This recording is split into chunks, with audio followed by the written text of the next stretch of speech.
Okay, quick treatment of section 6.2, which is on modeling with cubic and quartic functions. So these new functions that we just learned some graphing about, they have, of course, many real-life applications. We'll just quickly take a look at modeling a problem with a cubic function. Let's look at example number 1 on page 440. Alright, right at the top there's section preview, aging workers. I know the situation. It is reasonable to assume that the numbers of Americans of differing ages working full-time will vary considerably. Table 6.4 shows the number of millions of Americans who are working full-time at selected ages from 27 to 62. And I no longer choose to work full-time. The scatter plot of the data in figure 6.9 shows that neither a line nor a parabola fits the data well, and it appears that a cubic function would be a better fit. So here's your scatter plot, and it's kind of curvy and looks like it has a couple of turns in there, so yeah, maybe a cubic would be good. If we do a cubic function, it'll have 2 turns. We'd like to have something that looked like this.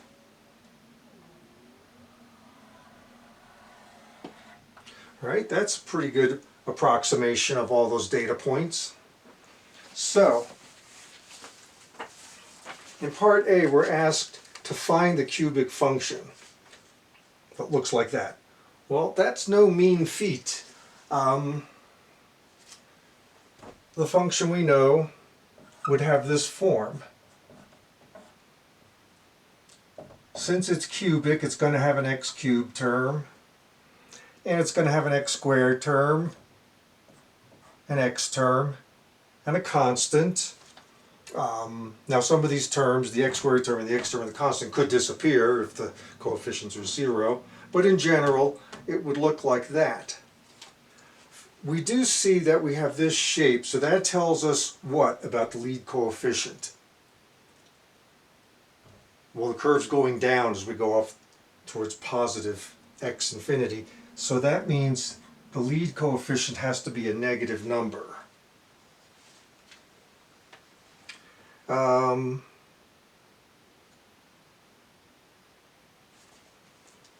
And we see that the curve that's going up here, the y-intercept, has to be some number greater than 6, but we don't know much about it after that.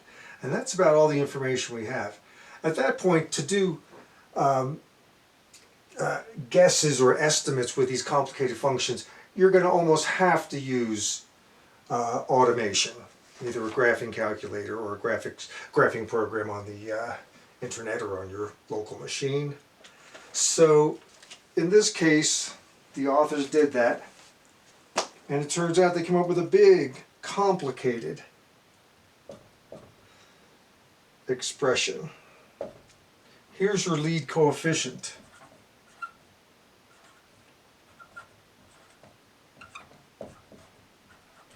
Negative 0.000362. That's what's multiplying the x cubed. Here's the coefficient of the x squared term. 0.0401 x squared minus 1.39x plus 21.7. There's our y-intercept. So actually this thing gets real steep and goes way up very quickly before it hits the y-axis. And you can use numerical techniques to arrive at these complicated expressions, but that's way beyond the scope of what we're trying to do here. But what you have seen is that you can take messy data and find a curve that fits to it. And the curve might be as simple as cubic if you only need to have two curves, 2 turns in your graph. So, for homework, very, very short, I have a video in MML for you to watch that gives a nice graphic representation of all this stuff.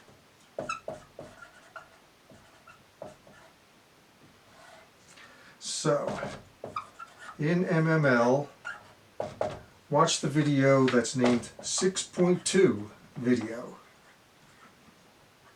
That shouldn't be too painful. It'll give you a nice visual image of this stuff. And then only one homework problem. On page 448, do number 11. And that gives you a little exposure to the stuff without spending too much time on it. Okay.